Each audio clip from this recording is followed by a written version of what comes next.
Assalamualaikum warahmatullahi wabarakatuh. Perkenalkan, nama saya Nurfilia dengan NIM 250201127. Saya dari Fakultas Syariah, Prodi Hukum Ekonomi Syariah. Nah, untuk kesempatan kali ini, izinkan saya menyampaikan presentasi hasil diskusi kami, yaitu tentang penemuan dan penafsiran hukum. Jadi, pengertian penemuan hukum ada 3.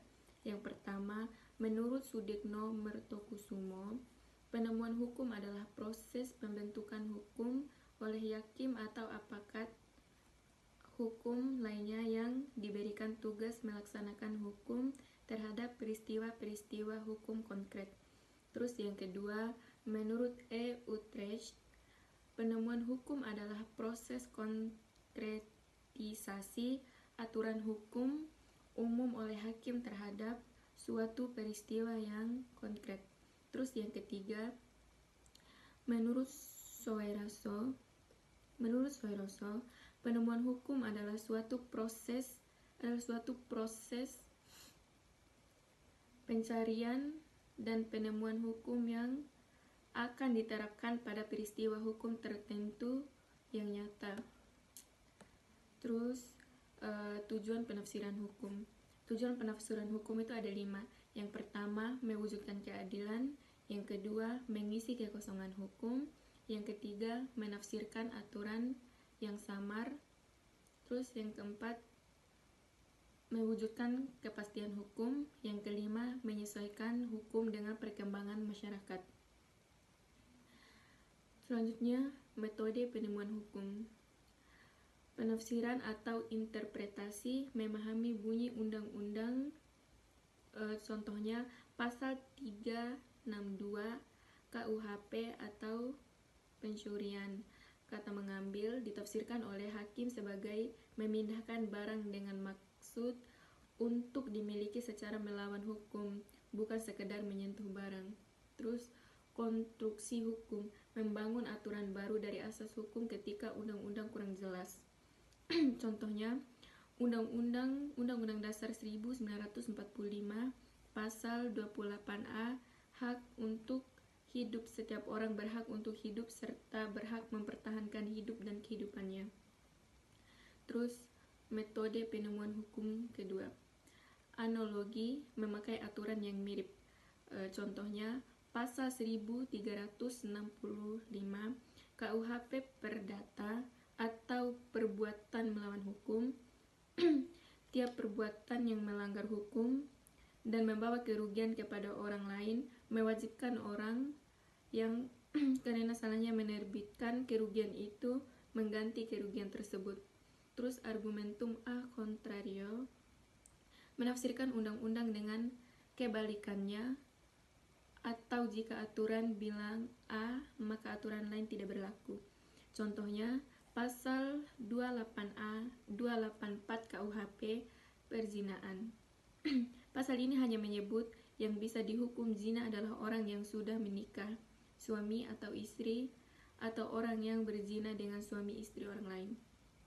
Terus metode penemuan hukum 3, Freies Ermessen atau discretionary power, kebebasan bertindak yang dimiliki pejabat administrasi negara ketika undang-undang belum atau tidak mengatur secara jelas supaya pemerintahan tetap bisa berjalan. Contohnya, Undang-Undang Dasar Nomor 30 Tahun 2014 tentang Administrasi Pemerintahan, Pasal 22 Ayat 2, pejabat pemerintah dalam membuat keputusan atau tindakan menggunakan diskresi untuk yang pertama, melancarkan penyelenggaraan pemerintahan. Yang kedua, mengisi kekosongan hukum. Yang ketiga, memberikan kepastian hukum.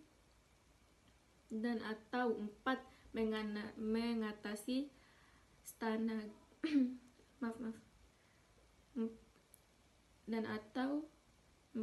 mengatasi stagnasi pemerintah. Terus pengertian penafsiran hukum menurut para ahli. Subjektif. Subjekti usaha untuk mencari dan menemukan arti sebenarnya dan suatu aturan hukum agar dapat diterapkan pada suatu peristiwa hukum tertentu.